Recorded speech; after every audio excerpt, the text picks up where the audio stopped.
مغرب کا سفر کیا ہے، وہاں جہاز میں 12 کے بعد 14 نمبر سیٹ آ جاتی ہے، 13 نمبر سیٹ ہی نہیں ہوتی.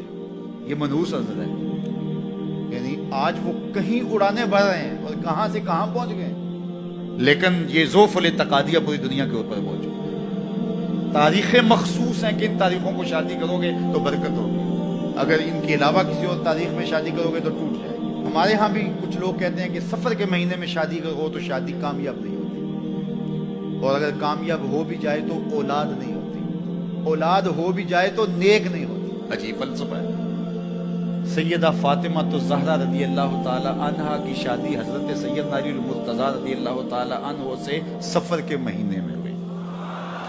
مجھے بتاؤ ایسی کامیاب شادی بھی کوئی ہو سکتی ہے، اور ایسا اچھا جوڑا بھی کوئی ہو سکتا ہے، اور پھر کہتے ہیں اولاد نہیں ہوتی، حسن حسین اور زینب پیدا ہو گئے. ایسی اولاد بھی ہو سکتی ہے. اچھا اولاد ہو جائے تو نیک نہیں ہوتی. مجھے بتاؤ حسین جیسا نیک کون ہوگا، حسن جیسا نمازی کون ہوگا، اور زینب جیسی پردے دار کون ہوگی؟ تو یہ لوگوں کی اپنی خواہشات ہیں، زبان پہ جو کہہ دیے لوگ وہی مان گئے. میں نے دیکھا ہے کہ بعض اوقات لوگ 1 گھنٹے کی تقریر سننے کے بعد بھی پھر بھی کہتے ہیں نہیں اصل ہمارے خاندان میں وہ واقعی منحوس ہے، فرق تو پڑتا ہے. جب اللہ کے محبوب نے کہہ دیا لا تیارہ، کوئی منحوس نہیں ہے، نہ دنوں میں منحوس، نہ ساعتوں میں منحوس، نہ افراد میں منحوس. ہمارے الو بھی منحوس نہیں ہے. تمہارے اندر کی برائیاں ہیں جو مجسم ہو کے تمہارے سامنے آتی ہیں، اس لیے کوئی منحوس نہیں. ہمارے والدین نے بچپن میں ہی ہمیں یہ باتیں اچھی طرح سے ازبر کروائیں اور ہماری تربیت اس طرح کی کہ ہم الحمدللہ کبھی بھی ذوف الاتقادی کا شکار نہیں ہوئے. تو آپ بھی اپنی اولادوں کی ابھی سے ایسی تربیت کریں کہ ان کا توکل اللہ پر ہو، ان کا توکل اللہ کی بابرکت ذات پہ ہو، اور وہ اسی پہ بھروسہ کرنے والے ہوں. جب اس پہ بھروسہ کرنے والے ہوں گے تو زندگی سوکھی گزرے گی. کبھی مشکل آ بھی جائے گی تو پریشانی نہیں ہوگی کہ دیکھیے کبھی خنداں کبھی گریاں، کبھی اللہ کچھ عطا کرتا ہے کبھی کچھ عطا کرتا ہے.